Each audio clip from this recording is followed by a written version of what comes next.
So guys, welcome back to the channel, and today we are looking at possibly the most comfortable stability shoe that you can buy. This is the updated version of the ASICS GEL-KAYANO, the Kayano 31. Let's get into it. Let's get started with those disclosures. This video is in partnership with my friends over at Roadrunner Sports. Roadrunner Sports was good enough to send me the ASICS GEL-KAYANO 31 for the purpose of review. However, they haven't told me what to say, they don't have any editorial privileges, and all the thoughts and opinions are my own. With that said, you can pick up a pair of the GEL-KAYANO 31 from Roadrunner Sports for $165. And of course, I'll place links in the show notes below in case you want to pick up a pair for yourself. Now, $165, that is a slight increase over the GEL-KAYANO 30, which was $160. But ASICS has made a few changes with the 31, so I'll let you decide if that extra $5 is worth it. Now, the GEL-KAYANO 31 has 40 in the heel, 30 in the forefoot for a 10mm drop. That's the same as last year. And ASICS claims that a US men's size 9 would tip the scale at 10.7 ounces or 305 grams. And just so you know, that is a 2-gram weight increase over the Kayano 30. But in my size, a US men's size 13, it tips the scale at 12.8 ounces or 362 grams. And that, as it turns out, is 5 grams less than my size of the Kayano 30. So it seems that the Kayano weighs less as the size goes up, at least compared with last year's model. Okay, so let's start at the top. Let's work our way down because everything that's going on up top, this seems to be the biggest change to me over last year's version. And let's get started with that heel collar, and this is the biggest visible change because ASICS has gone with their Gel Nimbus 26 styling, and we have a very thin area right at the top of the heel collar, and then we have some recessed padding just on the inside. And that padding is a nice thick bolster, and it really cradles your heel well when you step in. We've also got this knit heel pull right on the back. Nice. You know what? I didn't think the GEL-KAYANO 30 had a heel pull, and I was right. So that heel pull is probably worth the $5 in itself. For the upper, ASICS is using an engineered mesh. However, they've made it more ventilated this year, and this is pretty clear. In fact, let me grab version 30 again and let me hold it up.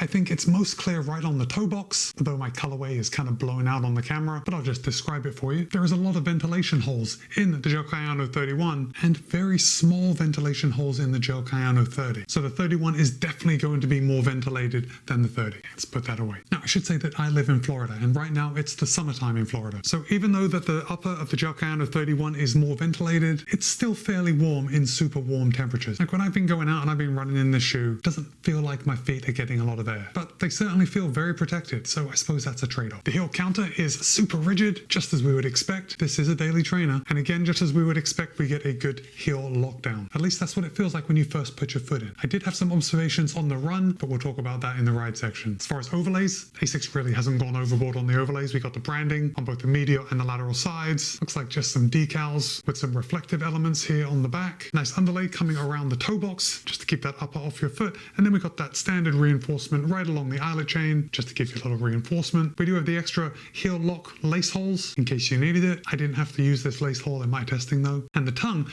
is actually something I'm pretty impressed about. Usually on these daily trainers, whether they be stability or neutral, especially with these super premium daily trainers, the tongue is often very thick. And I'm happy to see that ASICS hasn't overdone it with the tongue. Like there is enough padding in the tongue to stop any kind of lace bite, but it's not an overstuffed pillow, which I'm really not a fan of. The tongue does have a lace loop right in the middle, and we do have a nice gusset on both sides of the tongue. So all that to say the tongue isn't going anywhere. I did have a good lockdown, and again, a very comfortable step-in feel on the Kayano 31. So let's talk about the midsole. ASICS is using their Flight Foam Blast Plus Eco. Now that's their softest cushioning yet. And because of that Eco on the end, we know that the Flight Foam Blast Plus Eco is using approximately 20% of bio-based materials in its construction. That's always a good thing. Now I do want to draw your attention to the sidewalls of this Flight Foam Blast Plus, and we can see that they do come up quite high on the lateral and on the medial side, and that's just one of those stability elements that's going to keep your foot centered on the shoe. And then if we look here, on my colorway, it's yellow, so it stands out quite well. This is ASICS 4D guidance system, and this is actually a softer foam than the Flight Foam Blast Plus Eco. In fact, just to give you an idea of the difference, the 4D guidance foam is 22 on the durometer, and the Flight Foam Blast Plus Eco is 32 on the durometer. So yes, much softer. And ASICS says that this 4D guidance system guides your foot through every step with adaptive on-demand stability. Okay, so with that in mind, I should tell you that the Kayano 31 is actually marketed towards neutral runners and those that need a little stability. So generally speaking, I usually run in neutral shoes, so I do prefer these shoes with kind of like inherent stability built in rather than some stiff posting that is controlling my stride. And ultimately this 4D guidance guidance system, the way ASICS says it adapts for on-demand stability, is kind of like it's there if you need it and it's out of the way if you don't. And this works especially well if you do need some stability in your running shoes, because perhaps you start off on your run and you're not tired and you're running as efficiently as you can at that moment, but you still need a little bit of control to stop your foot from collapsing in. But then fast forward, you've been running for an hour, you're getting a little tired, maybe you're getting a little sloppy. I know that happens to me on the run. So you need to rely on this 4D guidance system a little more. So perhaps you're putting a little more pressure on it. Well, at that time, the 4D guidance system foam is going to compress more and then sort of spring you back to where you should be. Does that make sense? Anyway,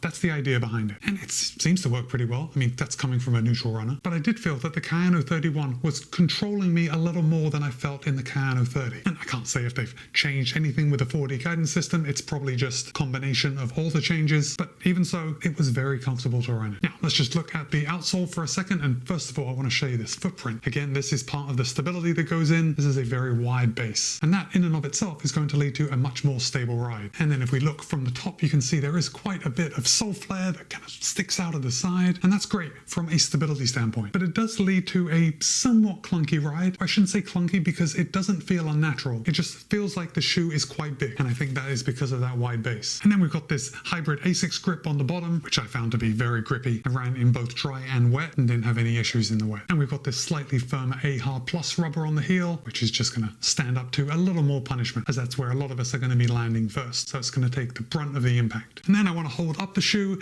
and we can see there is a slight heel bevel here on the back. And then we have a fairly early start to the rocker. And all this just combines to make this shoe perfect for running easy. That's exactly how the shoe was designed. It is 100% a Cadillac. You put this shoe on, you're running in comfort. And I know I did say clunky, but it actually does flow from heel to toe nicely. I didn't have any issues with the weight, but that's because I only ran easy in this shoe. The Kayano 31 is going to be perfect for those bread and butter daily miles where you're just going out and you put in some time on your feet. That's where this shoe shines. I'm not bagging on it by saying don't run fast in this shoe. I mean, you could, but there are a lot better options out there, and this shoe is just a cruiser. Now, I know I am speaking to runners for the most part, but if you were looking for a shoe to walk in, or maybe a lifestyle shoe, if you liked lifestyle shoes that look like running shoes, I think the Kayano 31 is also going to be ideal for you. In fact, I see the Kayano 31 as the type of shoe that is used primarily for just walking around, and then you have a solid running shoe on hand for the times when you want to go out for a run. It is a solid all-rounder. And all-rounder, I mean like lifestyle and running. Not an all-rounder as in an all-paces kind of shoe. So the Gel-Kayano 31 certainly has a lane, and it stays in that lane, and it does what it was designed to do very well. Oh, I didn't mention the Pure Gel.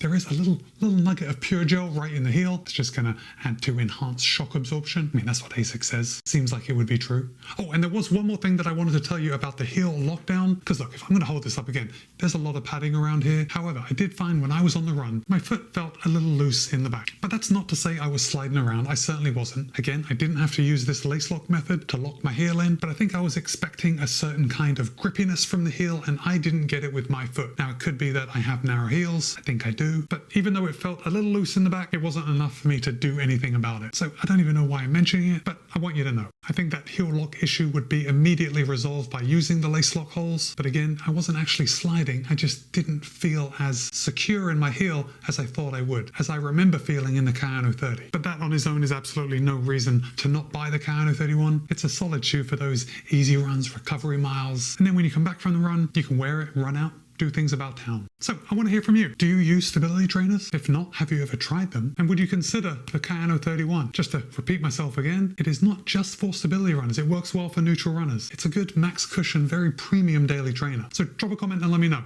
And with that, it's Matt B. This has been my review of the ASICS GEL-Kayano 31. Be kind, be happy, run well. I'll see you in a couple of days.